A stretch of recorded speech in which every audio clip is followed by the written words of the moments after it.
Okay, everyone. Thank you for joining up in the seminar. And today we'll be doing a small example project with the Dized tool. Um, I'm not going to explain every aspect of the tool to begin with.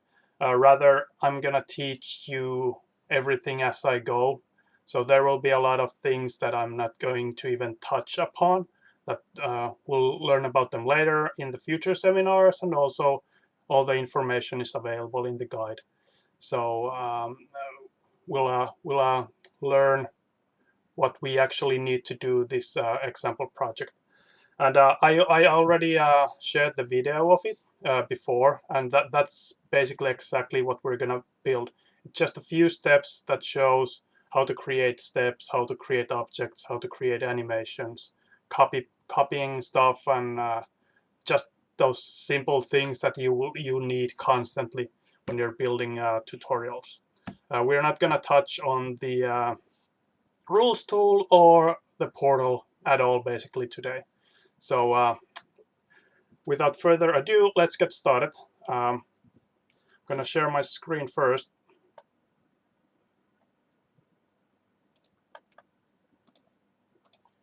There we go.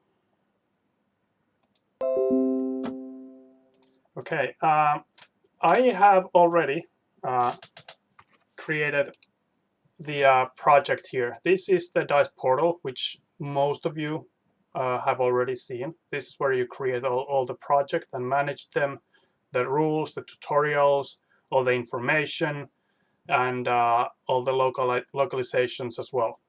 And I already created a project here, and we're gonna start editing that. I haven't opened this up once yet, so you will see everything from the very get-go. So let's start editing the tutorial. So while this loads, I'm gonna show the asset package I have. This is what I already shared with you. It's available in Discord, and I've already categorized everything here very neatly, since there's gonna be typically projects end up having 50 to 100 different assets, and if they are not categorized, it will be very difficult to find stuff you need. And also, when you give the project forwards to, for example, a publisher, it's good that everything is very neatly organized, so it's very easy to read and check and find what you need. So what I have for this project, 3 folders: components, which would hold everything like token graphics or cards or dice graphics or whatever, everything that's needed basically on the board.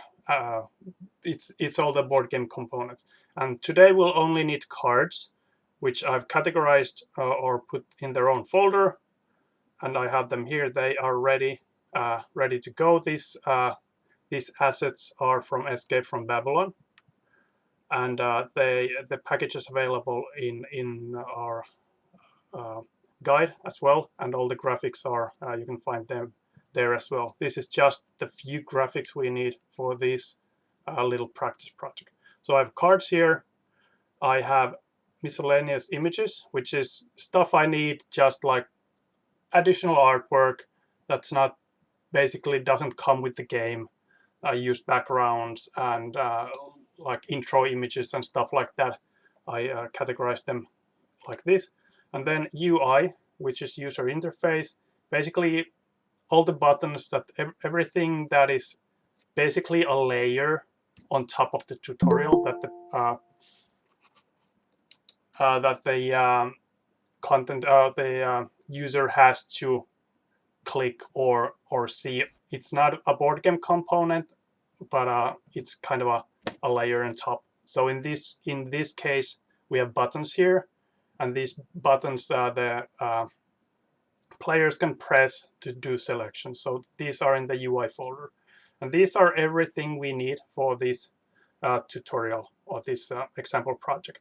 So let's go back here. So the first time you open up a project from the portal, it asks you to select the default language. And now this is important because there has to be a master basically project master language because of the localizations. So all the localizations are based on a master project, basically. Typically it's English, but it can be something else as well. So first you have to give it a name. So let's call it Seminar Project 1.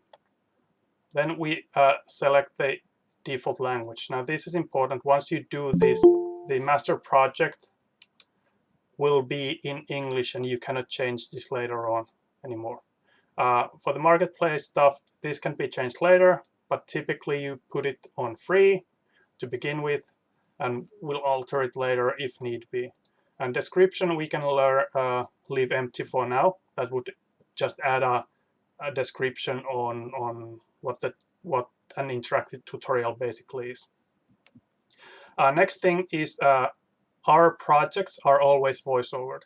If it's not studio recorded, then it's text-to-speech robot, and we add it here right away, so we can try the steps out with voice immediately. You can do this later on, but I tend to create it in the beginning.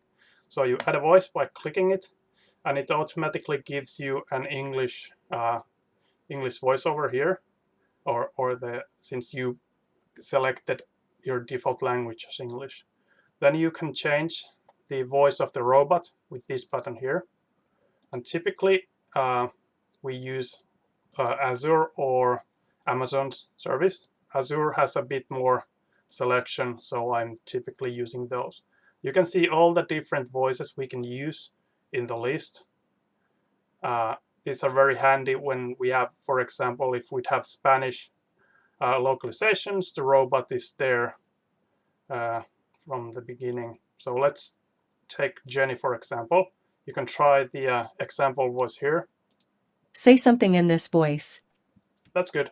Let's apply it, save changes, and close. Now we have done the basic settings, which you can find behind this button in the top right corner as well. And we have landed in our flow editor. So Dized tutorials are smart, and how we do that is that we build them in a way of sort of flow charts, and we do them here. And in this flow editor, we create different kind of content blocks, which can be animation blocks that you can see while using a tutorial, or they can be logic blocks which drive the interactivity. So for example, when you choose two-player game, it will show a different path than it would show with a three-player game. So that is the basic functionality of the flow editor. There's a lot of buttons here, and we'll actually start by working with the assets that I showed earlier. Typically, I always create all the objects and everything like that after I have created the whole flow of the tutorial. I don't start animating one step before the flow is complete. But this time around, actually, we'll start with the assets, since it's such a small project and we were just talking about the assets before. So it works as kind of a nice bridge. So let's start with the Asset Explorer. Asset Explorer has all the assets we're going to need. It's basically your Windows Explorer or File Explorer, and you can upload all that you need, whether the models, sound effects, images, textures, whatever. You upload them to the Explorer here. Let's start with that and take a look at the rest of the buttons later. So this opens basically a familiar File Explorer view for you that you've seen before. And I usually create a project folder here to begin with. So it kind of separates from any translations and other stuff we need. And these would be all the tutorials and projects we have. For example, this could be Carcassonne, this could be King Domino, and then we need give a folder for every game we work on. So we're gonna start with the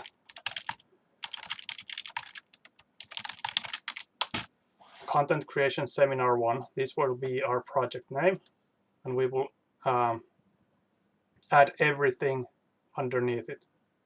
So we click it open and it's empty. Now let's use the same structure as we had in the package. So I'm going to create 3 folders here to begin with. So components,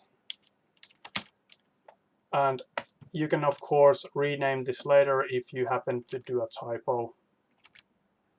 And then miscellaneous images, and then user interface stuff, so UI. Let's start uploading the things we need. So let's first drag and drop the UI stuff. It uploads them and shows them here in a short while. There we go. Then we can put the images here. Select everything, drag and drop. And there we go. These are backgrounds that I'm using here. These we have like 20 or 30 of these available in the guide and in our content creators drive. It's basically the same place where you can find the project assets for Escape from Babylon. I can drop the link later on in Discord if you haven't seen them before. They are free to use in any of your projects. And then components, we had a subfolder for cards, Euro mini cards. So I do like to use the official term of the card here, or the size, since later on when we create the cards, I will immediately know what size of what cards we are gonna do. So let's upload 3 of these. We are not going to come back to the Asset Explorer much, except when we pick some assets for our objects. So I'm gonna show a few other things here, mainly the filter view here. So if you're gonna upload something else, for example a model or a sound, you might not see it here, but it probably uploaded and you just didn't change the filter here. So for example, if you upload an object, which is a 3D model, you have to select the other here. And if you put any sound effects, you have to select the audio and you'd see them here. This is good to note, especially when you're working with models, that you won't see the models in the folder unless you change the filter here. And these are the basic buttons you have everywhere. So go back or delete something. And if you want to rename something, you do it here. Okay, that's it. We have all of our graphics we need. Let's create the objects. As you know, all the Dized tutorials are 3D animated, so we will need 3D objects. They are done here in the Smart Object Explorer. And we call them smart objects because you can basically give any object any kind of a logic. So they are basically smart objects. They could be called something else, but we use this term as they are kind of a more useful object than just kind of a dead objects on the screen. So you open up SO Explorer, and this would show all the objects you have created already. So it's empty now as we don't have anything, and we will need to create our first object. Let's do it here. So let's start with the cards, for example. And as I mentioned, I do like to name the folders and the card, so it's easier for me to pick the right size of card immediately. For example, I know that these cards are 44 to 67 millimeters, and they're Euro mini. So when I go here, I can find the right card size immediately. This is the basic model from our model library. And there are different objects here which are typical in board games. We won't go through them right now. The information is available in the guide. So let's start now with creating only the objects we need for this example project. So we pick on the Euro mini card, which is the same size as we need. And then we select it. We can name it here. We'll give it a name, card number 1, for example. This gives the category. It's when you add objects, they are categorized a little nicer if you use the filters here. You can have a card in several categories. It also you can see them in different folders. You don't have to touch these at all if you don't want to. So now it asks for textures, card image front side and card image back. So now when we open up the Explorer, we can see the assets we uploaded earlier. So we'll do the front side as the number 1 card, and the back side of the texture is the back, this. Then we don't have to give it a material color. If we do a meeple, for example, we could give it a green color, so it would be a green meeple. We don't need to touch this here. There are a couple of other uses for this, but they're not relevant right now. The material option basically dictates, does your object shine or not?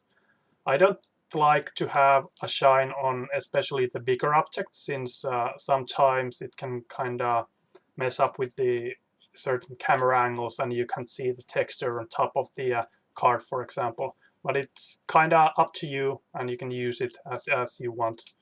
So we have now, when I save this, we have created our first smart object that we can use in our animations.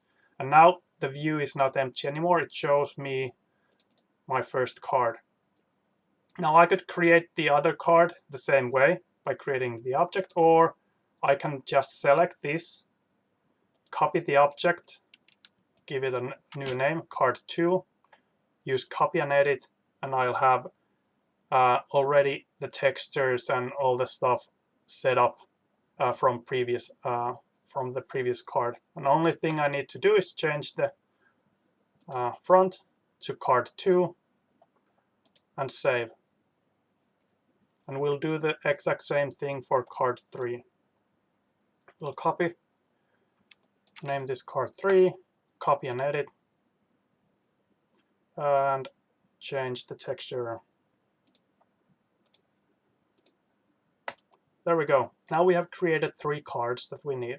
Then one thing we also needed is a card deck. It's visible in the very last step of the video I showed. So let's create that. So in D we will find the Euro Mini, which is the same size deck. We'll select that. We'll just name it deck for now. And now we need the deck image for it. And we'll use this.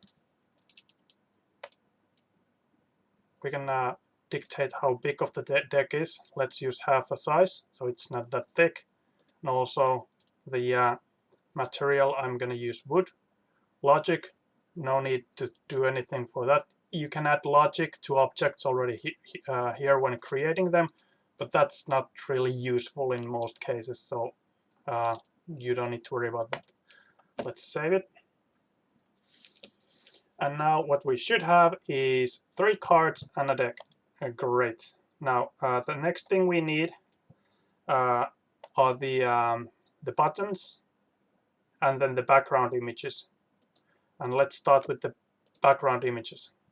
There's an image smart object here, which is basically it's just a big image. So we'll use that. Use this background image, and which texture we'll find it here. So this is the desert landscape that we use in the first 2 steps. I'm gonna give that it. No variables, no animations. It's just a background. There we go. Now we have created another smart object, which is called the background. We'll use it later. And then next we'll do the Escape from Babylon text. We'll use a picture asset for it, as it supports transparent images. and it has some transparency in it. It's a PNG that has just the text, and rest is transparent, so we'll use the picture here. And let's call it a logo. Find the texture. It's a PNG file, and all the black here, basically you can see that will be transparent. We'll save it, and now we have that logo as well. The background image we don't need to create as an object. That can be set in a different place. So the last thing is the buttons. We have different toggle buttons here and camera aligned buttons. With camera aligned buttons means that it always faces the camera in a straight angle, basically. So if you at some point need to use buttons that are tilted some way, then don't use the camera aligned objects. So we'll use this, since most of the buttons are always UI objects and they are straight above from the screen, so these are very handy. So let's select the camera aligned button 2 players. We'll name it button 2 players. Change the texture. We had these in the UI. This is a 2-player button. We'll use that. Everything is fine. We don't need to add logic to it right now. That's good. And now we will create the last object we need. Same thing, we'll copy the old button, name it button 3, copy and edit, and just change the texture. This is also a PNG. The black borders here actually mean transparency, so you'll only see the button here. So now we have all the objects we need. Let's hop back into the flow editor. So we created the object, but they are of course not visible here since they are the 3D smart objects. So we need a block where we can edit them. Let's start by creating 2 blocks. First, we'll create a logic block, but this logic block, as I said, these are the blocks that drive the tutorial's logic and flow. But you can leave them empty and use them as kind of a just empty flow control points. And you don't have to, but I typically have a logic block that starts the whole tutorial. The blue diamonds are always logic blocks. And let me save the position of this before I can add another. Add a content block that has the animations that you can see while using the tutorials. The blue blocks you'll never see. The tutorial just reads the data from them and continues. The white blocks, content blocks, each of these is one animation segment, one subtitle that you use. So I of course want to rename these. This will be my start block of the whole tutorial. So when you try it out, this is always the place where it starts. Let's rename it. And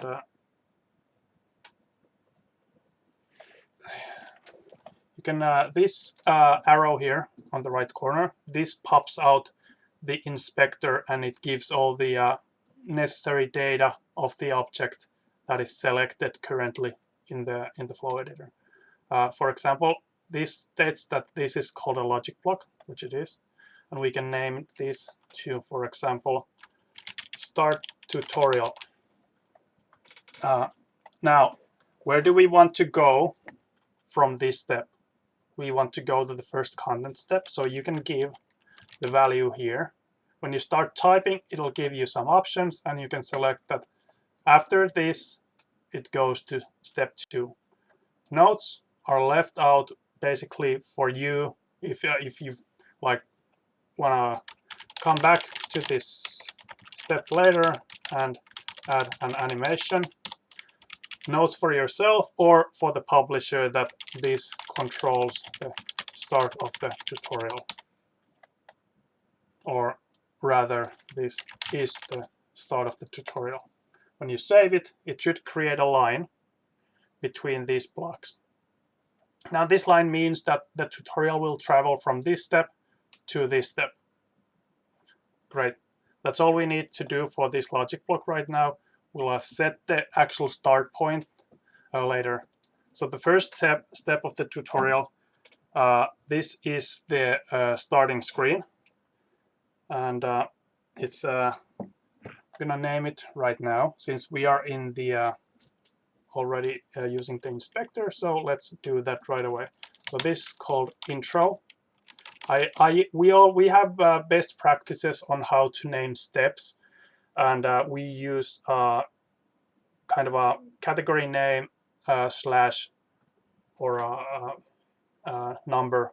So when we do, for example, voiceovers in the studio, it's very easy to pair them up, and it makes them easier to handle also in all of our listings. So all the steps are in the right order. So whenever you read through the intro, you'll see all the steps relating to intro one after the other. So for example, I'm gonna name this intro 001 and tap to start. Now when I come to see the tutorial later, I will immediately notice that this is the step where you have to tap to start. Let's go through the other things here quickly as well. So this is a content blocks inspector view. Let's first save that. Next, block and notes, that's the very same thing as we had before. We won't touch the smart objects view for now. It will list everything you have inside the block, but that's a bit more advanced, and we'll concentrate on that later. Controls show whether the step shows a back button, forward button, and if it's on autoplay. For this step, we don't need to go back, since it is the very first step of the tutorial, so we will hide it. We will show the forward button, and autoplay is false since we wait for the player input. Every time when the player input is needed, the autoplay has to be off, so false. That's a easy mistake to make, but the tutorial cannot go forward if the players need to do something. Subtitle will be tap for, well, welcome to Escape from Babylon, tap forward to start. There we go.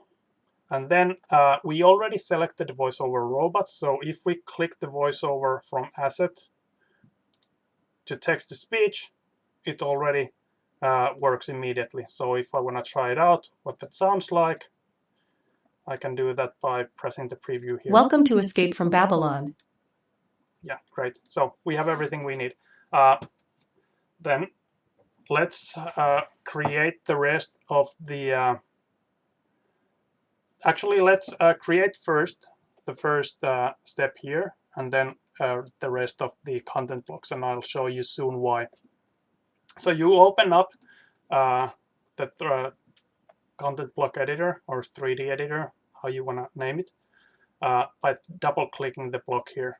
It will immediately give you a quick reference guide for all the quick buttons you might need. When you close it, it will show you all the objects you created in the beginning, which we did already. So the library here already has the assets we can use in the tutorial. When I can close this view here, so it'll give me a bit more space on the side. You can see the guides here. The first thick border, this is where you need to keep all of your important assets. Since everything outside this might get lost in some device. For example, when there's a tablet that has a view that it's pretty kind of restricted. This is the minimum viable basically thing. If there's something the player needs to see, do not put it outside the first border. The second border is basically extra space you can use for 1610 devices, for example. And it's always, don't be afraid if some pieces cut off, but just make sure that the pieces that the players need to see are within the first thick line. The buttons here on the top left, they are related to object manipulation. So you can scale objects, you can duplicate them, you can drop them to the ground, you can place them outside the view. All these control move the objects scale them, stuff like that. The next buttons here, these control the default camera views if you want to use them. These are they have also quick options here. This button is important. It saves your current camera view. So when you tilt or move the camera with the hand icon here, if you want to save the new angle you have, you can also tilt it by pressing Alt, zoom in with the mouse wheel. If this is your angle you want to use in this step, you have to click Save Tutorial Camera. And now when you open this up the next time, it will use this as the default view and also within the tutorial. The next button previews the step you've created. Camera motion, it animates the camera. We won't do anything for it right now. When you click open the bottom box here, it shows the timeline editor. Each object has its own timeline and will start creating animations soon. We'll look into them in more depth. But for now, let's take a top-down view. I want the camera from right, from above you, and let's save that. So the first step is that we had a background, and then we had the Escape from Babylon text on it. So how you create that is you drag an object from the library to the scene. So now it's in a wrong angle, and you can manipulate it with the rotate tool. And if you press shift, it'll go in increments and you can get the exact thing you need. So I want to be it laying flat on the ground, snap the ground, so now it lays right there on the ground of the imaginary ground that we have. Then we zoom in. I use quick buttons, Q, which is the pan camera, and then I use mouse wheel to go way zoomed in. And I do like to fill the whole screen with it just to make sure. So now this is the background view. And then we had the text on top, which we will also drag here.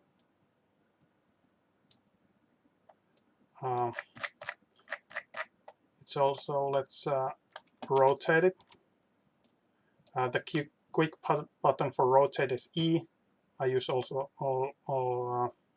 shift with this as well, so it rotates in increments. There we go. It's too big, so I use R, which is the scale tool, and when I grab this button here, it scales it in 2 directions. So now I have the text here. I'm going to set it right in the middle. There we go. Now we have 2 objects. Now there was a subtle animation in the beginning, and it was the animation of the background. I'm going to show you how it's done. So first you select the move tool and you select the background object. Now the background, as you can see, is selected. You can drag it with this thing, this a yellow arrow here or green arrow. It takes it up and down, and these take it from up and sideways. So let's create our first animation. You have the object selected that you want to animate, and you click record animation here, top left, bottom left. Now it asks it's on. So now basically I have to drag the object where I want it to go, and when I save it, I have created an animation. You can drag the little triangle here to see how the animation looks like. I want it to be slower, so this I'm going to drag that item's timeline to 2 seconds, so now it's slower. And now I want this to go back where it began, so it's a kind of a looping animation. I'm going to create another animation. I'll take it down a bit first.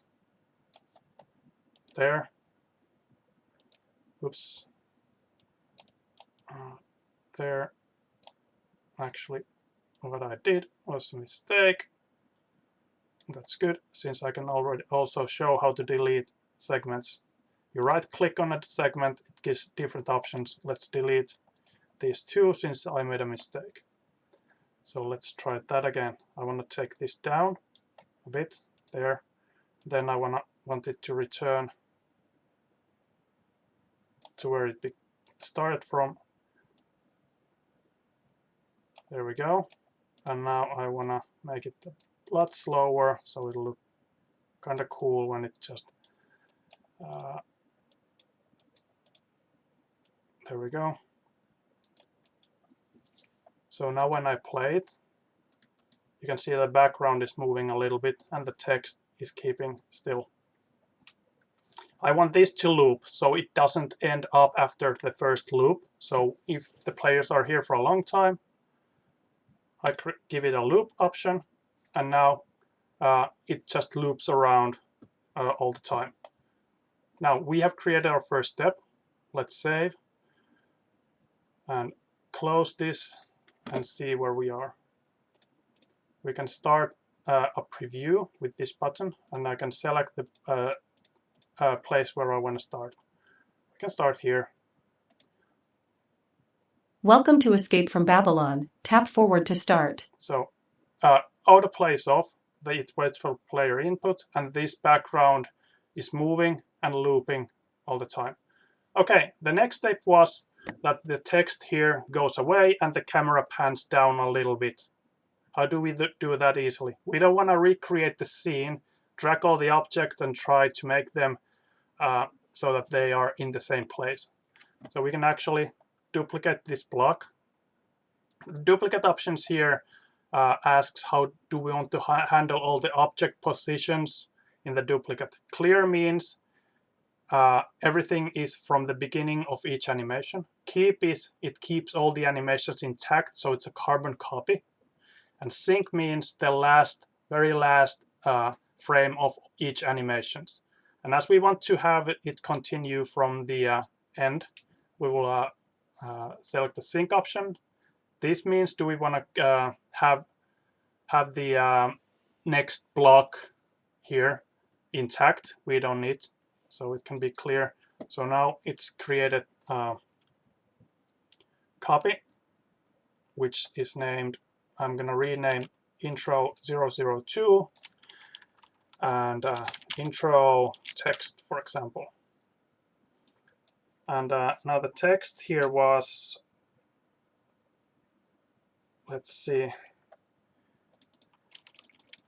in Escape from Babylon, you have escaped from captivity and have to flee the evil warlord who is coming after you. Okay, we'll save it. This can be autoplay on. Since it's just an intro, we don't need player input. Back button should be shown so that players can go always back. You save it. There we go. Now let's connect these. One way to connect these is to give the next block text here, or another way is when you select these buttons one after the other with a shift on and you connect blocks, it gives automatically the relation from one to another. Okay, so now when I open this up, we should have the exact same, the last frames of the animations here. Perfect. Now let's get rid of the text first. Select it. Uh-oh. I want to select the text. Not that. This is basically, this happens when the text is on the very same height. So let's try this. I'm gonna tilt the camera. There we go. And let's go back to the tutorial view. Now I have selected this. Sometimes you need to do little tricks to select some objects that are very close to each other. So we want to animate this. Let's record animation. And now it's waiting for the end point of the animation. Let's use these buttons here. These will place this, the asset you have chosen outside the view. We want it to go to left. We click here and it went left. and we save the animation, and we see that it goes there. That's perfect. That's a good speed. And now we wanted the camera to pan down. We could use the camera motion for this, but for now let's do a trick. Let's select the background and just do another animation and pan it like this and make it pretty slow, 6.5 seconds. No loop. We don't want the asset to loop around. We just want it to go down and stay there. So now when I save, and let's see what we have created. Welcome to Escape from Babylon. Tap forward to start. In Escape from Babylon, you have escaped from captivity and have to flee the evil warlord who is coming after you. Perfect. Now the next step we need to create, that is exactly what we were planning. Now the next thing we had, it was the how many players. So we don't need to copy the step since it's a completely empty step. So let's just add a new content here. This one will be easy to do. So it's called, let's call this setup. So set 001, choose amount of players. No need to give it the next block. Back button, it can be shown. Forward, we want to hide the forward button here since we want the player input of how many players. So we don't need the forward button here. Autoplay is false since we need the player input. So how many players? And let's give it a voiceover. Save.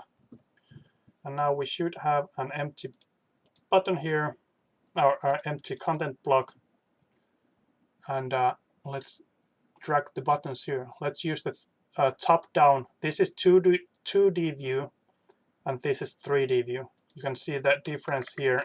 The grid looks a bit different, and how the zoom in and camera rotation, everything, they work a bit differently.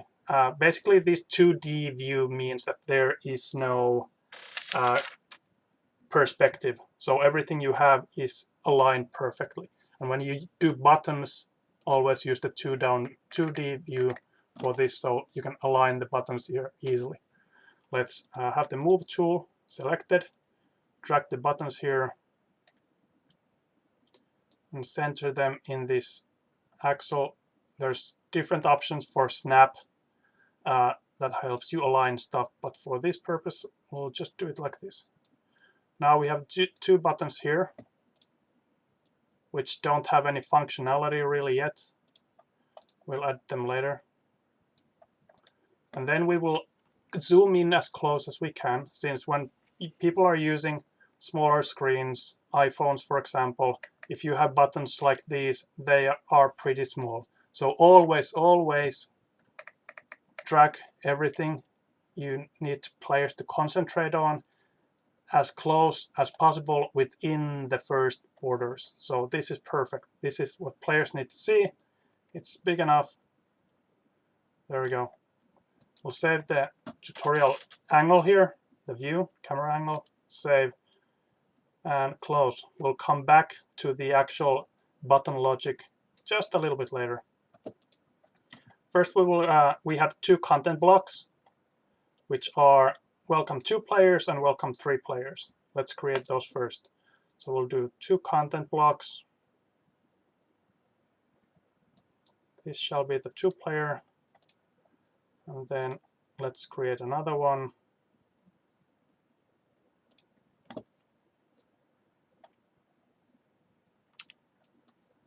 There. This is called set 002, 2 players. And autoplay can be on, and we'll give it a text. Welcome, or 2 players. Welcome. Give it a voiceover and save it. And then we'll give it a setup 003, 3 players. Autoplay is on. 3 players. Welcome.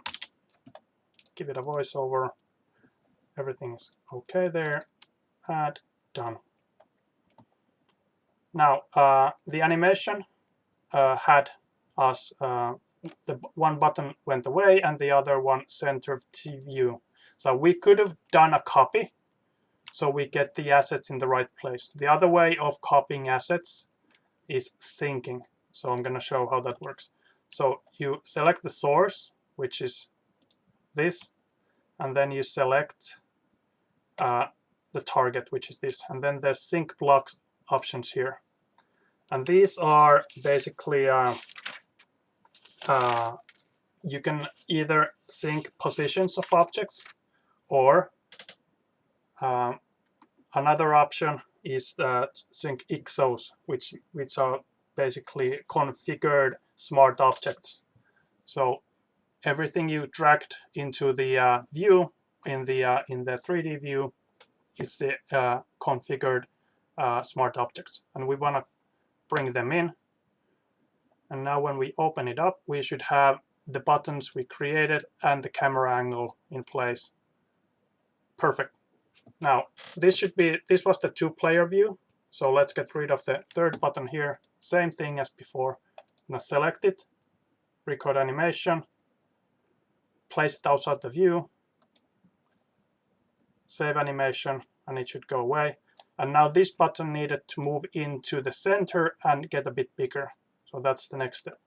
Let's select that, record animation, drag it to the middle of the screen, use the scale tool, make it a bit bigger.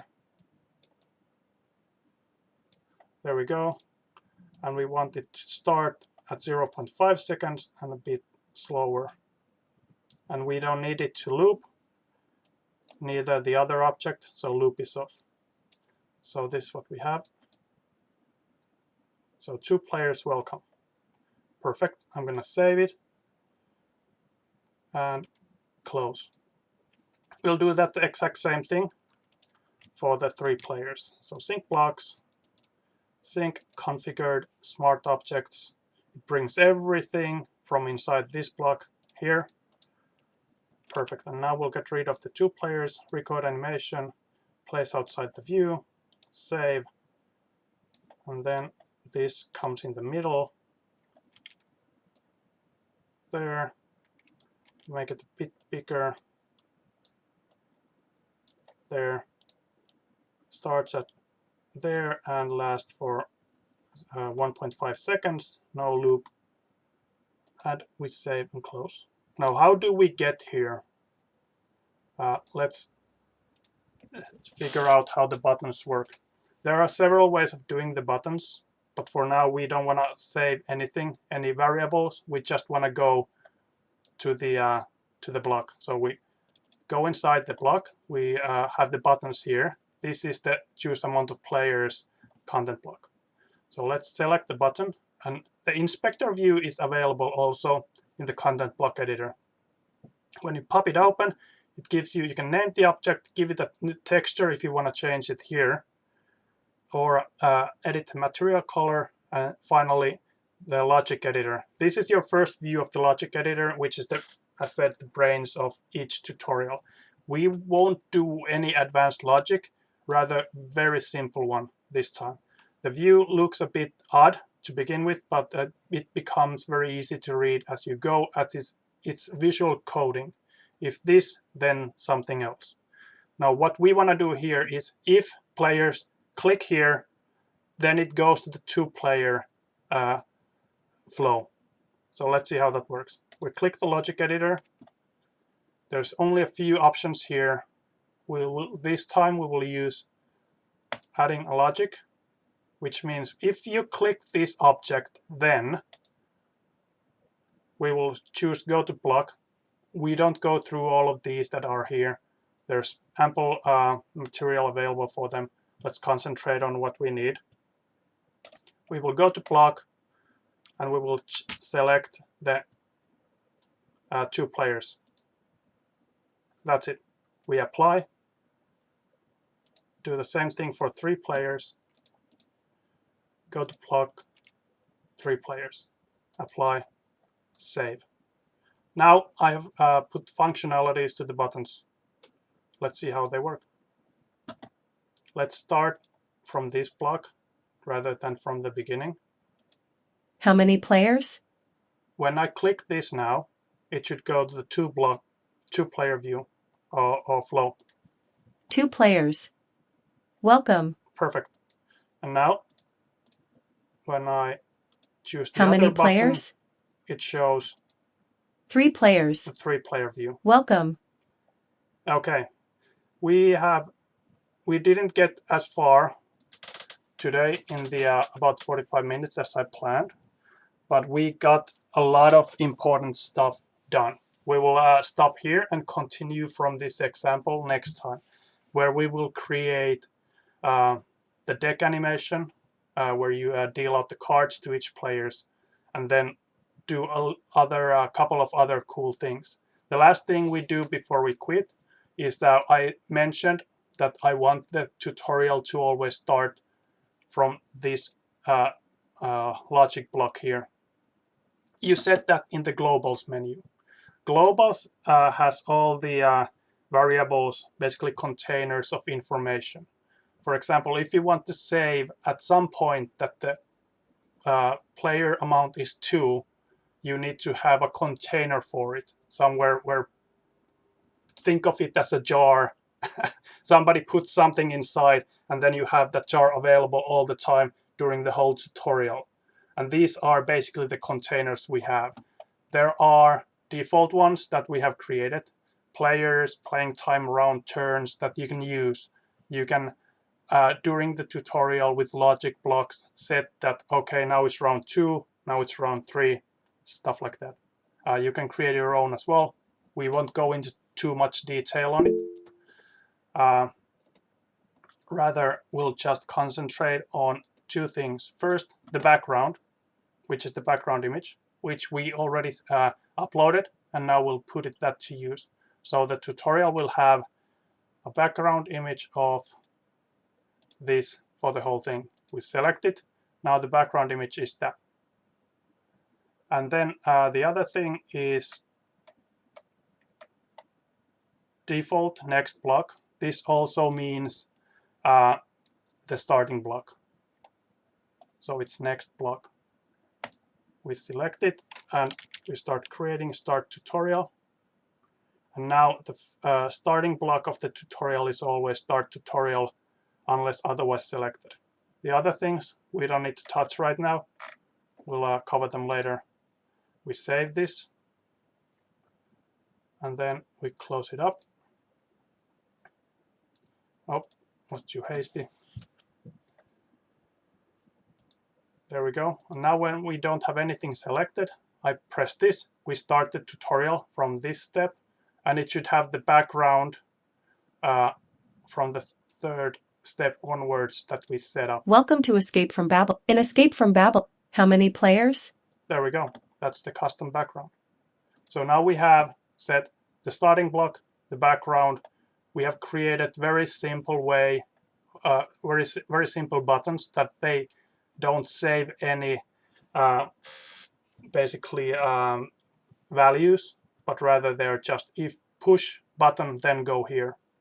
We have created simple animations. We have learned how to copy a step, and we have learned how to sync all that's inside one step to another. So this is a great start already, and we will continue these exercises on the next stream, which will include starting from creating the deck animations and going forward from there. So there we go. That is the first stream. I'm happy that you were all able to join and follow up what I did.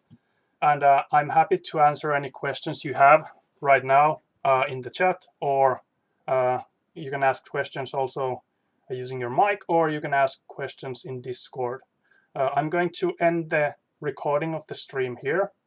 and that will be available for you to, if you want to copy exactly what I did and create your first project like that, you can use this as an basically example and try to mimic what I did. It's a great way of learning as well. So there we go.